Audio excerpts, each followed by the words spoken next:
Okay, good morning. Let's just get straight into the questions that came through for this week.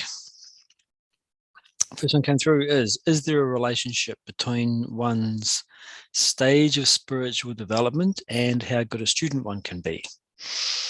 Okay, so let's have a look. So this is asking about the relationship between a level of spirituality and worldly skills. So like anything, there's a phrase that's used in the Bhagavad Gita to describe someone who is spiritually evolved, and the word there is dexterous. So it's interesting that we think about that, because normally we think about effects of spiritual development being, compassion and clarity and so forth. This is dexterous, so you can think of someone, doing a skill well. So what we can mean by that is not that spirituality itself gives you, worldly abilities, but that your concentration or your attention is less scattered. It's less easily distracted. You're more objective to whatever your situation is. What that means is that when there's this diminished scattering of attention, you're able to concentrate more. Your natural abilities will perform to their optimum. They'll be allowed to shine. There's less ego in the way of it. So the ego, some of the ways that the ego gets in the way of our activities is worry and anxiety, of course, with regards to things that may or may not happen in the future, with regards to how I am in the present, and of course, with regards to things that have happened in the past. Result orientation, I want to be a better student, I want to be spiritually evolved, and all types of bias. So as we grow spiritually, these things diminish, and so our capacity to be a better student will enhance in that sense. But it's important to remember that, or to understand that spiritual stage doesn't confer skills per se. It doesn't make you a better student. So spirituality in that sense, we can think of it as, there's a lot of different ways you can describe and define spirituality. One of the ways is that it's our capacity to look at our conditioning rather than through it. Perceptions, emotions, and thoughts. The example we've used in the past is like wearing glasses. When you put a pair of glasses on, after a period of time, you forget that they're there. But they're still filtering the world. So you're looking through those lenses. There's a story of a guy who created some glasses that were prisms, and so everything was upside down when it got to his eyeballs. It didn't take long before his brain readjusted and he was able to operate normally. We become accustomed to whatever lenses we're wearing.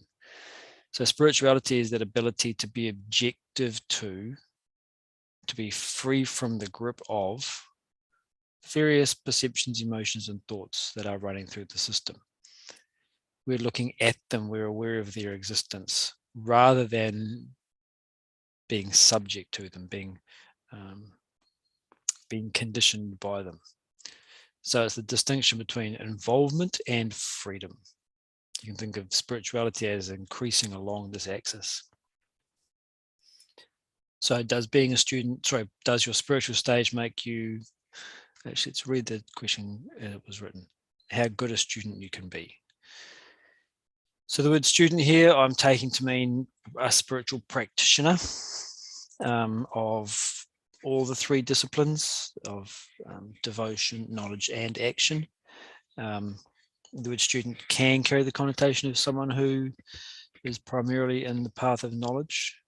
Now you study, but it takes student to mean a practitioner of all three disciplines. So what is a good student then, or our capacity to be a good student? I want to look at this through the lens of the term shraddha. So we've been covering this just recently in the Bhagavad Gita class. So the word shraddha is translated in English as faith. but I'm going to keep the Sanskrit here just because it's a better translation, or the translation loses a lot. So what is shraddha that makes the student a good student? It's faith in the goal. Okay, anytime we're a spiritual practitioner, we've got some sort of spiritual goal, which is of course out of current reach because we're not there yet. It's also out of the past experiences. We don't have any experience of it, so there has to be faith in it. That faith is a confluence. So shraddha is a confluence of mind and intellect. The mind feels towards the goal, and the intellect understands what it is and that it's worthwhile. This is one aspect. There's a sincerity of your practice. You're not just doing it to be part of a group or to be part of a fad or to distract yourself from other worldly obligations, etc. There is a introspective awareness. There's self-reflection of your own intention. Why am I doing this? Why do I have a spiritual practice or a spiritual life? It's consistent effort. So that means you've chosen practices and at a level that are sustainable to you. Take the example of physical exercise. You've understood physical exercise is there to keep my body fit and healthy so that I can conduct myself happily through the rest of my life. So I need an exercise that I can do sustainably. I need something I can do regularly on an ongoing basis. So it's a sustainable practice. And again, you can see how I wish we do this as we go through. And finally, there's no result orientation. You know that you can't force the result. You can't force the fruit to ripen. You're putting in the effort with that calmness, with that objectivity. So the question would be then, do the qualities correlate with your spiritual stage? And is there a causation? So you could go through any one of these and it would be, you could provide an argument or a reason why your level of spirituality would enhance these. As you grow spiritually, your faith in the goal improves or increases because you're getting closer to it. You've traversed a lot more ground, and so you there's a greater sense of faith in the ground to come. Sincerity of practice. As you've shed vasanas, as you shed ego, your practice becomes less and less about serving egocentric demands, which are almost inevitably part of it as well. But the further along you go, the fewer egocentric demands you have. It's consistent effort. Again, there's that history of practice. You know what works, you know what doesn't. You know where you burn out and where you break down. And no result orientation. Again, spirituality is part of that accepting what is.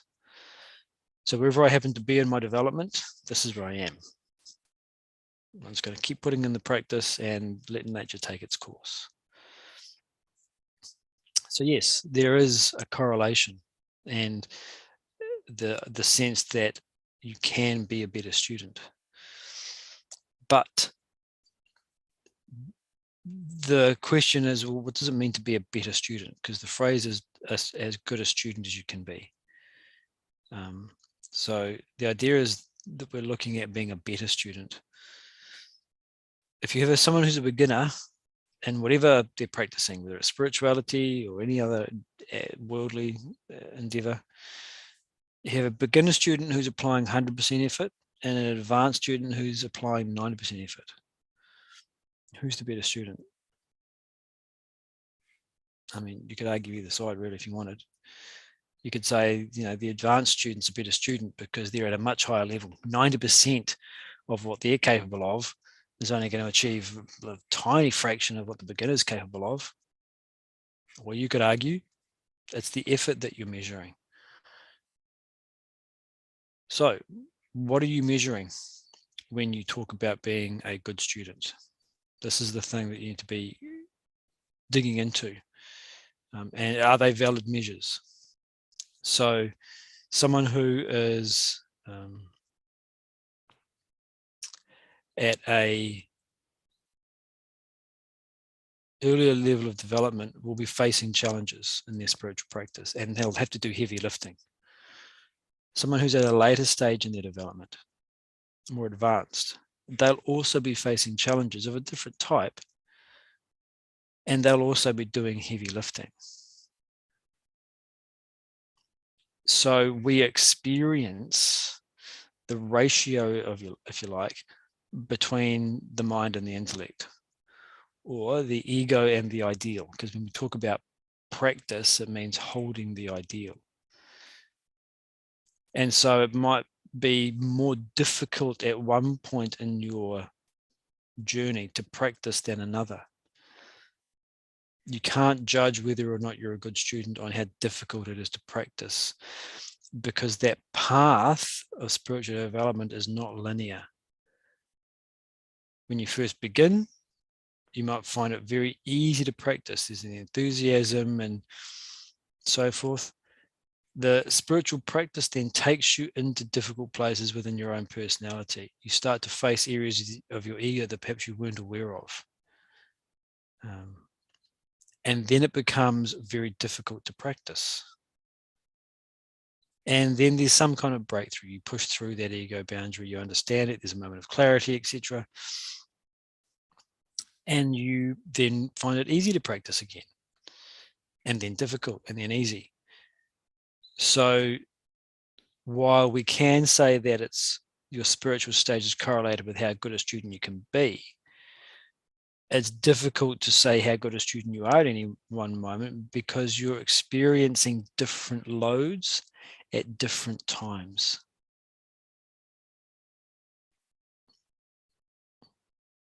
So it really comes down to each one's own definition of what a good student is, checking to see if that definition is really valid, and then going on that basis. If we measure, for example, a good student purely based on intention and effort, then you could argue that spiritual stage isn't going to make you a better student in one place or another. But the experience of having moved can give you that capacity to be a better student.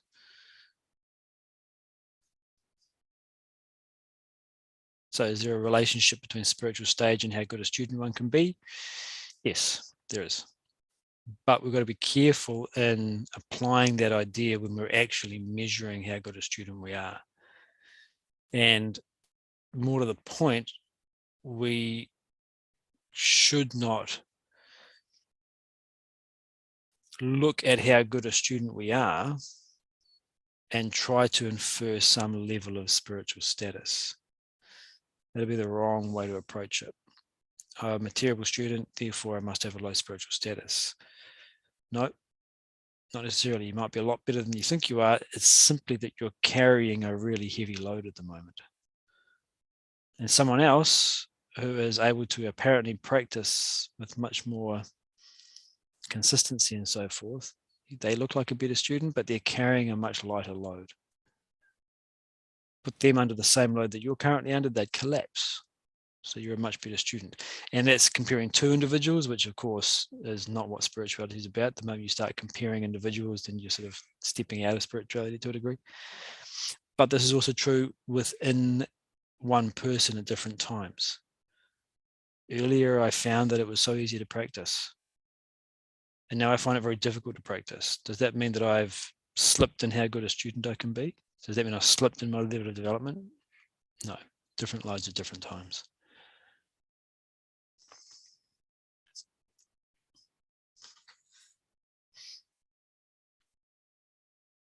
Any clarifications?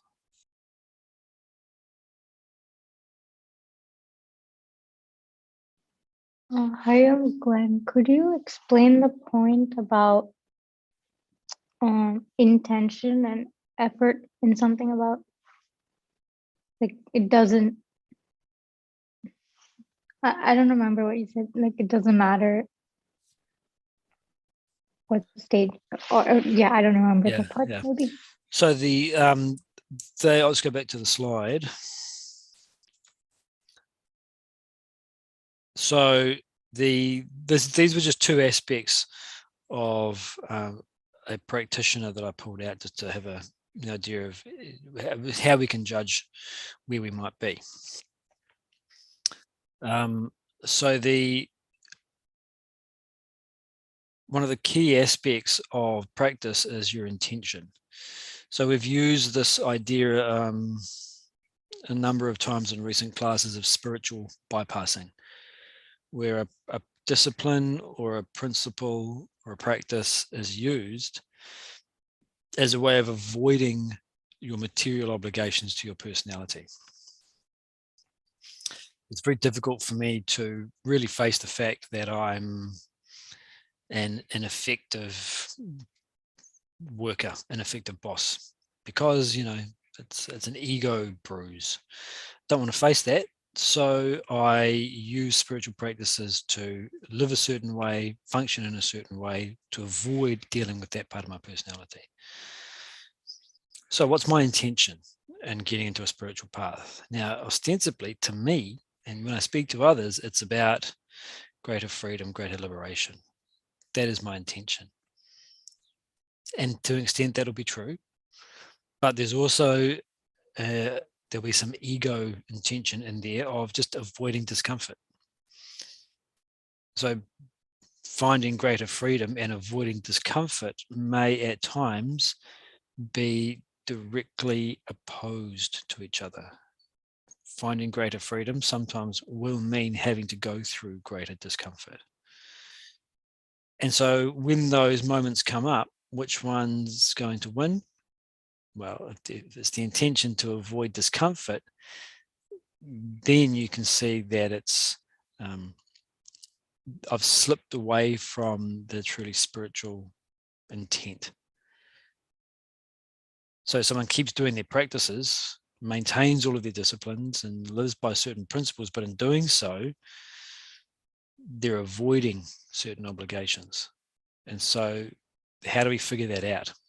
Well, first we have to become aware that this is a phenomenon because it's not always known. And then it's a sincerity of our own reflection. What am I doing? Why am I doing it? Understanding the fact that the process is not always a pleasant ride. And the other aspect I talked about was consistent effort. If you want to do anything well, you've got to do, or achieve success in it. The effort has to be consistent over time. You can't do a little bit for a month, and then a month later do a little bit more, and then 2 weeks later do a bit more, and then do a long weekend for it, and then there's got to be some consistent application.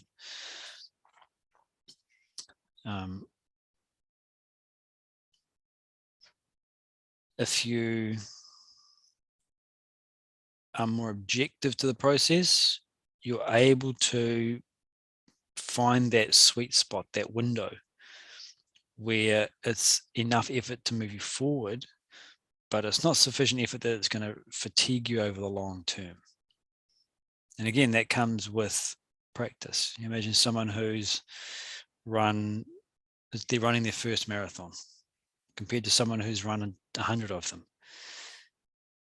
The one who's run 100 knows that 42 kilometers. They know what it's like to run that distance, and so they can manage their effort more effectively. It's because of the experience. And so I was talking about, you might decide that these are the two main things that define a good student. So if someone is at the early stage of development of spiritual growth, they may have a high sincerity of practice, and they may have been given fantastic advice that recognize that yes, this is correct, and so they're putting in that consistent effort so that if they stay there, that will be sustainable for them over the long term. You've got another advanced practitioner whose sincerity is perhaps less so. There is more ego. Now they're at a higher level of development. They've traversed through more of their personality. They're looking at more of it rather than through it. But at the same time, they know the difficulty associated with some of the practices, and so they have shied away a bit. So the second person is at a higher level of development, but some ego has begun to creep its way into certain aspects of it. The person at a lower level isn't thinking about anything they can get from it. They genuinely want nothing but that greater liberation. The difference is the vision of what liberation is. The advanced practitioner is already beyond the stage that the early practitioner can even visualize. But what's the intention? The intention is to get to that next stage for the beginner. So their intention is very pure. The advanced practitioner has been to that stage and beyond it, and is now facing other ego challenges that are much more difficult. Well, who's a better student? And again, you can say it's the advanced practitioner because he's at a higher level of development and wrangling with much bigger things, even though he's it's trying to avoid some of the pain associated with it. Or you could say it's the beginner because their sincerity is much purer and their effort is more consistent. Okay, you decide what the metric is and then pick it. So yeah, the answer is really based on what kind of definition you're going to use here.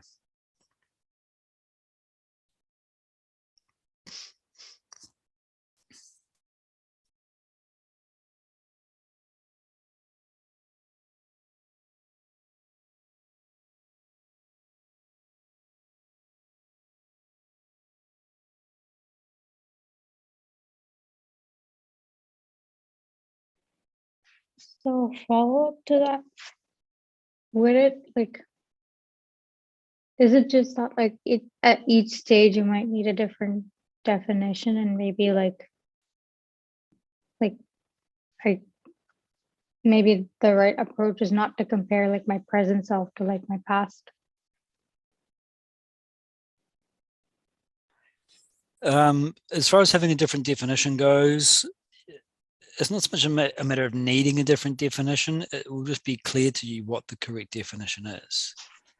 Like as you grow in your development, your psychological development, your intellectual understanding, and of course your spiritual development, the world of yourself and the world of spirituality changes in front of you, just because of that difference in vision of what you're dealing with. And so it will be natural for you to have an evolving definition of what spirituality is and what a good student is. It's not a matter so much of needing a different definition at each stage. And remember, we talk about stages, it's just a continuum of growth, but earlier, later. So it's important to, and this will be part of the role of the student, is to just check in occasionally and or reflect consistently. What is spirituality? What is a practitioner? What makes a practitioner a good practitioner? And am I that? And where can I improve, and so forth? And as you do that, the thing that you have faith in will evolve and change. Your definition of what clarity is will evolve and change. Your belief in the thing you're trying to get to evolves. As far as comparing yourself to earlier and later, the question I'd say is, how does that fit into the practice of spirituality? How does comparing where I am now to where I have been in the past help to move me forward towards my spiritual goals?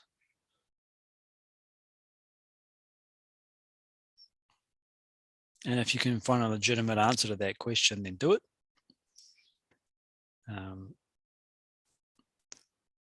But it's important to remember that comparison can, or put it this way, it's important to also ask the question is, what might the ego be getting out of comparison? What might the egoistic drivers of that activity be? And again, we've talked about this before. There's two ways to answer that question. One is just purely analytically, based upon the information you have about ego and mind and humans. So you might list out a few reasons that just make sense to your intellect. And the second is to answer the question more intuitively, which is to see which ones resonate with you as being avenues to follow, because I think that's the one I do. I think that's why I'm doing it. Or that sounds most like me. If I'm going to do it out of ego, it's going to be for that reason. The other two or three, less so. As far as a positive reason to, or a legitimate reason to compare, again, it depends on what you're comparing. But when you look at where you've been to where you are, it does give you a sense of the direction that you're heading. Like if you go walking in the bush, if you take 2 points to where I started and where I am now, you know the direction you've traveled. I've basically traveled north by east. I'm supposed to be traveling north. I need to course correct. So you can do that. And there's the section in the Vedanta Treatise where he talks about the personality chart. And you make an assessment of yourself exactly for that reason, to see how far you've come, or to rather not see how far you've come, but to see if you're on the right track, and also importantly to visualize the way forward. Like that section in the Vedanta Treatise about the personality chart takes the highest quality of actor, action, and so forth, and puts them in front of you as a goal to be achieved as well. So comparison, or looking at your previous to current, can have benefits, but it can also be done from the ego.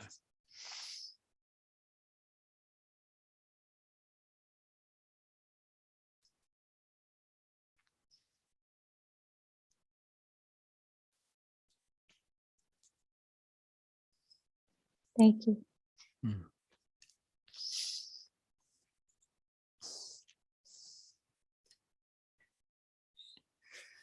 Any other clarifications to that question?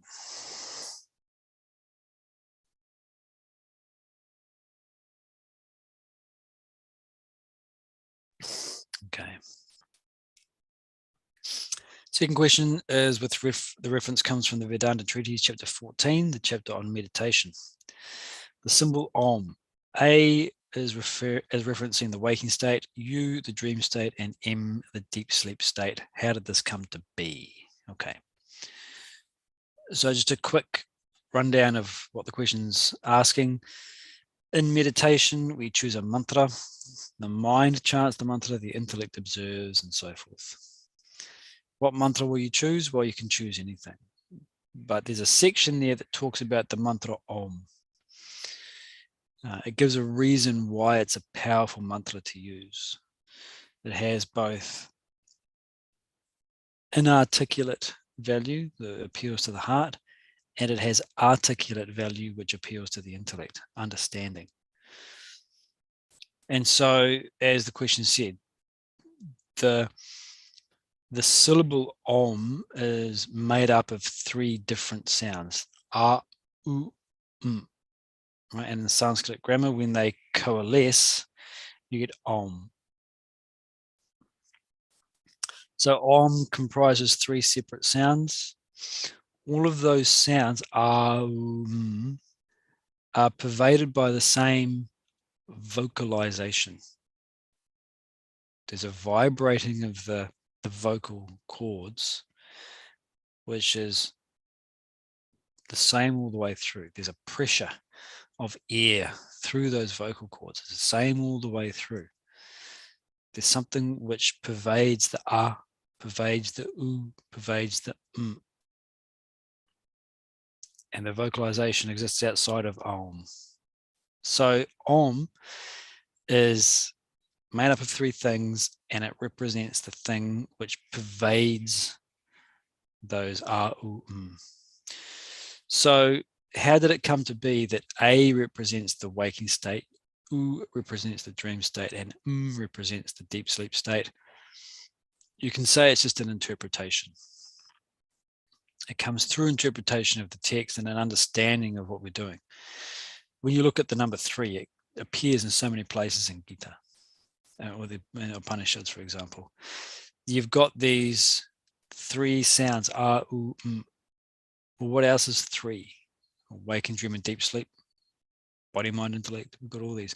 Waking, dream, and deep sleep seem to have a correlation here. The a sound is the most open and most fully expressed vocalization. You're fully wide, you're fully relaxed, and it's a full expression of that sound. Ah. When you make the sound oo, you have closed off, you have restricted or constrained the space in the mouth and with the lips. So you're not fully open. You could say you're partially open. And with nothing's happening anymore with regards to the nasopharyngeal cavity and the mouth and the tongue. It's all at complete rest, but the vocalization is still happening. So it's a fully closed vocalization. How does that relate? Well, the waking state is the fullest expression of the mind and intellect. It's fully open, fully awake. And the consciousness is vocalizing through that. Dream state is a partial expression of the mind and intellect. It's not fully awake, of course. It's not fully mature. It's not fully expressed, which is why we get dreams that are random, incoherent, and disconnected. It's a partial expression. And in deep sleep, you have minimum expression. Everything is at rest. Nothing's happening. But you still, in each 3 of these cases, have the same vocalization pulsing through whatever's happening with this part. Same thing in the waking state, dream state, and deep sleep state. Whatever's happening with the mind and intellect, you still have that same consciousness flowing through it to give rise to the waker, dreamer, and deep sleeper. The ah, the ooh. So the reason that this is presented is that you can develop an overall sense of what Om represents. It's not that when you're chanting, you're thinking waking, dream, deep sleep, pervading, and so forth. It's an overall impression that you're getting. And if you read that section, it goes into more than just this. When you understand the mantra Om in these ways, you have a digested awareness of what you're trying to achieve. You're trying to achieve that which pervades waking, dream, and deep sleep. You've connected that idea to the So it's a confluence again. The intellect understands it, the mind feels it. So that when you chant the mantra Om, when the mind chants it, it ignites this confluence towards the goal.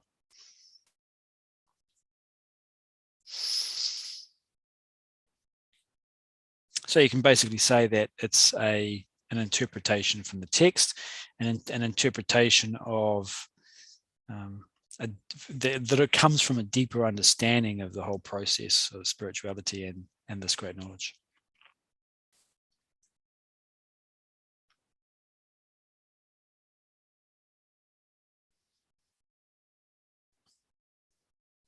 Okay, any clarifications there?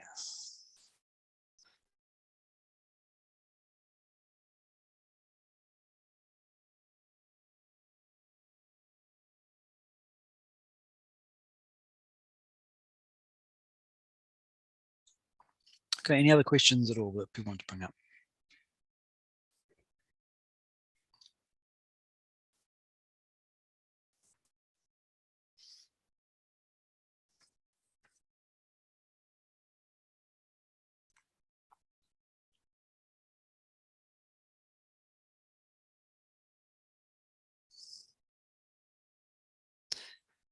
Okay, so there's another one that had sort of been asked a little earlier. When mentally disturbed, how do I return to a state of balance? Okay. So when we talk about being out of balance, what it means is that we are lost in our own thoughts. We talked earlier on about the idea of involvement. We're looking through rather than looking at. So we are generally lost in worries and anxieties, so forth, about the future, what may occur. We may have a sense of regret or burden or remorse from things that happened in the past. The point is that we're not in the present. So this is happening in the reaction phase of the process of experience. Okay, so we're familiar with this: receipt, reaction, response. We receive stimuli from the external environment. That creates a reaction. So this is where we get stuck in this phase. The triggers from the external world are triggering certain types of thoughts that we get lost in. Right, so we remain going in these loops. So we're disturbed and we're uncertain as to what to do next. We're lost in thoughts of the past or the future, and we're not making any active movements in the present. So one of the causes of this getting out of balance, we can say, is the mindset that we have that is reacting with the stimuli coming in. Okay, so we've used this example, let's stay with it, of a lens. If someone's optimistic, they wear rose-colored glasses. That's their mindset. Another person is pessimistic. They've got black tint. Another person's jealous. They've got green tint. Another person's grateful. Another person has a sense of entitlement, etc. These different colored lenses that we all wear. The lens determines, first of all, what gets through. So if you are wearing red lenses and you look at something green, to you it looks black. It doesn't get through at all. None of the color gets through. So it determines what gets through, and it determines how it looks to us. And so if I have a lens of suspicion, then when someone offers me something out of the genuine goodness of their heart, what gets through to me? This person wants something from me. I've got to be on my guard with this one. People aren't generally that nice with no reason. I'm starting to think around it. I'm starting to get lost in my thoughts, even with that little interaction. So if we're out of balance, we've talked about it being lost in our own thoughts of the past or the future. And it's coming from this idea that the lens that we're looking through is not optimum. And there's an uncertainty of what to do next. We haven't got an action to perform. So we need to do the opposite of those things. Get back to the present, change the lens, and get out of the reaction and into the response phase. So return to the present. How do we do that? All of our experiences are, at any given time, a blend of the physical, the emotional, and the intellectual. The body, mind, and intellect, from this perspective, are the base. They're the thing that gives us our present moment. And so the moment we recognize that we're out of balance, that's when we can try to bring ourselves back. It is, of course, possible that we're out of balance and we're so involved that we don't recognize it. In that stage, there's nothing we can really do. It's only when we begin to see that we're out of balance that we can work. So you can start by just bringing yourself into your body, mind, and intellect, if you like, or bringing your awareness into the present moment. That's really what we're doing. So the question you can ask yourself is, what am I experiencing? And you go through the 3 levels of the personality. What am I, you could use the word sensing if you like for the body, physically, or the word somatically is often used here. It's a genuine question and answer, the response that you're in here. What does my body feel like? And just respond, just scan it. Takes 10 seconds. Scan the body and just report back what you observe. What is the breath doing?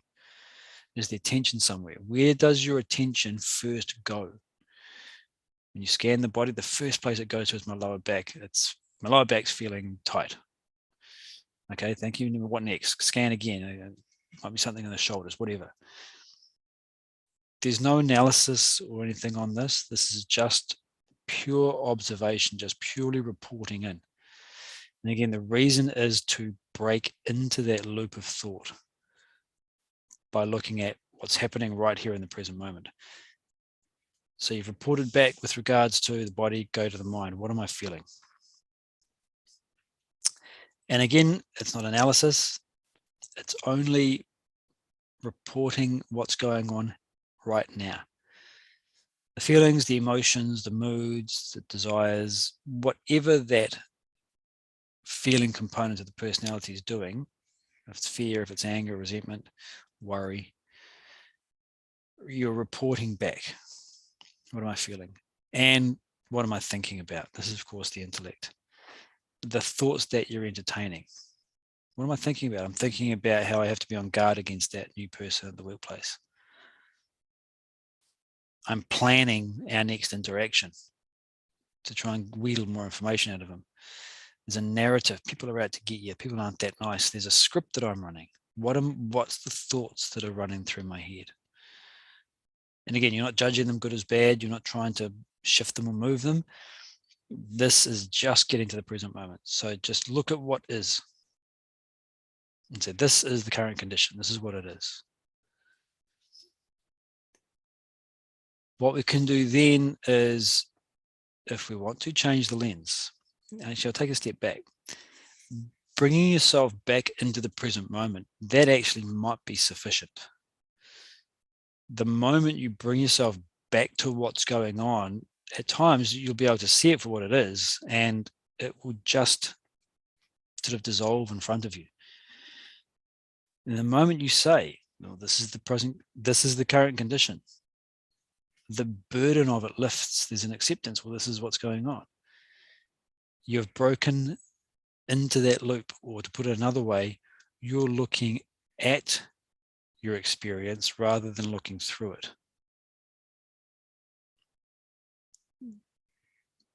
So remember, the reason we're doing this is to bring yourself back to a state of balance.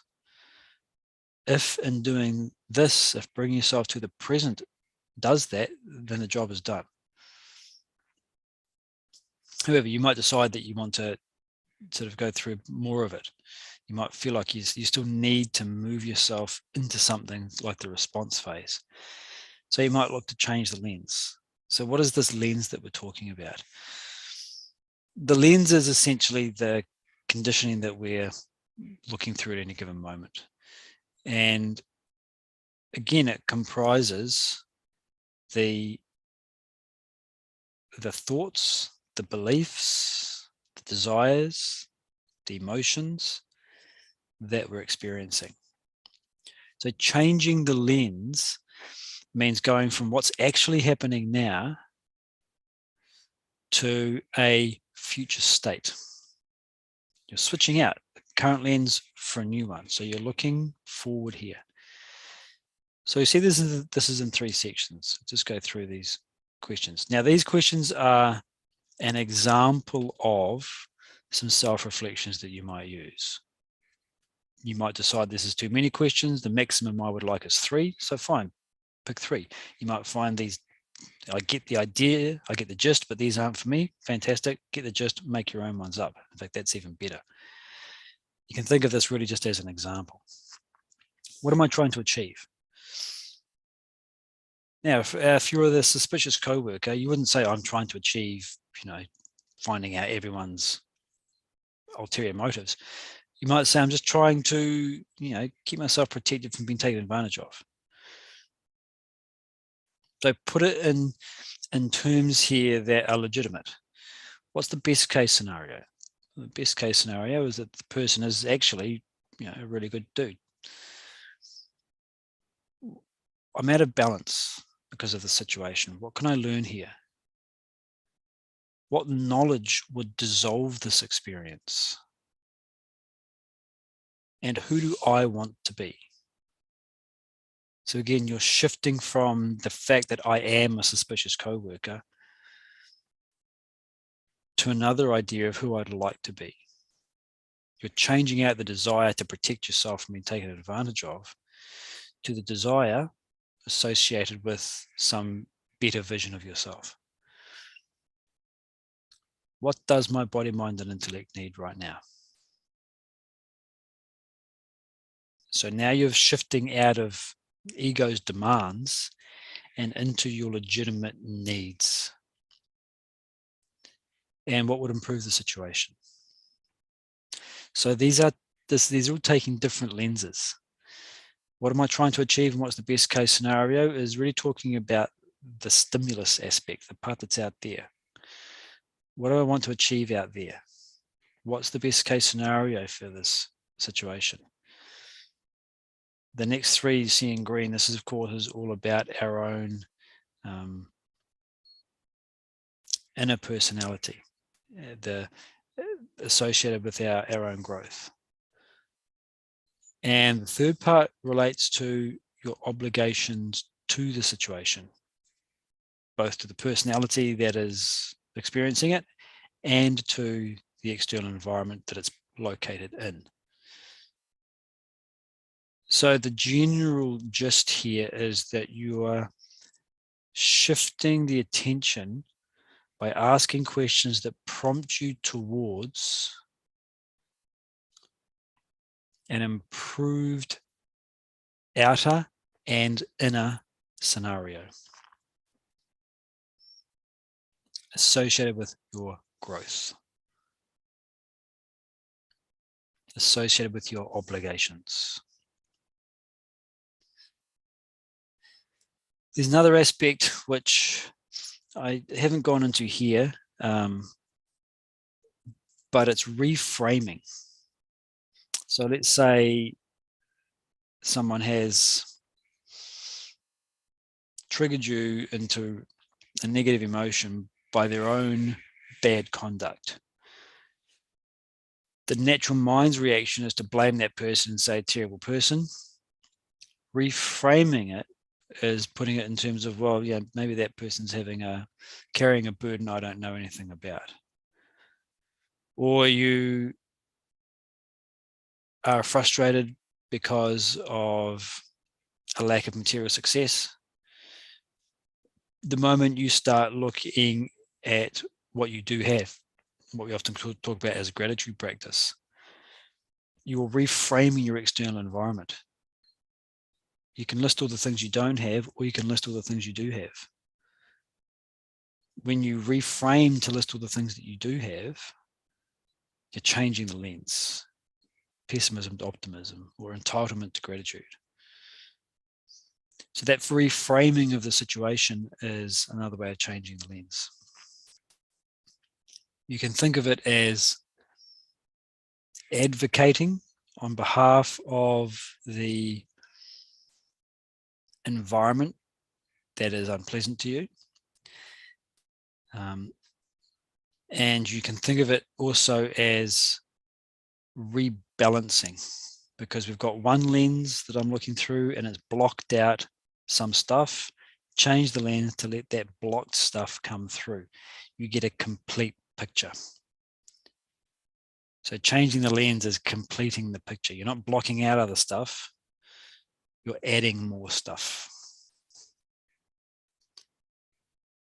And the third aspect is get into some forward-moving action. So the action that you get into, the response phase that you get into, would be based on the previous ideas that you had, the previous reflections that you had engaged in. What am I trying to achieve and what's the best case scenario? Okay, you can describe that. What's one thing I can do to take an inch step forward towards it? What's one thing I can do right now? It's irrelevant how seemingly small or insignificant it is. The fact that you have made a decision on something and the fact that you are executing it, that is what carries the weight. Not how far it's coming, not how dramatic the step seems to be. In fact, smaller steps are often better. What could I learn here, and what knowledge would dissolve this? Okay, you've answered that question to some way. What would that look like in practice? If I knew with wisdom that some people are good and some people are bad, and it's going to be difficult for me to understand which is which, when I first meet them. If I knew that with wisdom, then in practice, when someone offers me something, I would presume them to be sincere until there's evidence to the contrary. What does that look like in practice? Okay, now you can do that. Who do I want to be? How would they act right now? What would they do in the situation? Do that. What does my body, mind, and intellect need? Name it. How do I fulfill it? How do I address that need? What can I do now? And what would improve the situation? Okay, you know what would improve. What can I do to move that needle forward as well? So you're going from these lens-changing ideas to response phase of the receipt reaction response mechanism. So you've got yourself into the present, you've changed the thing that's creating this lost in thoughtness, and you're moving in the direction that you want to go in.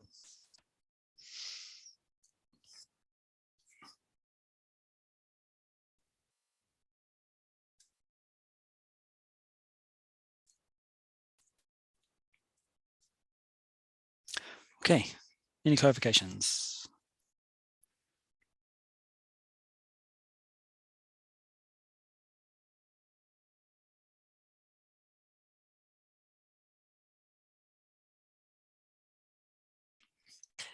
Any other queries or questions at all?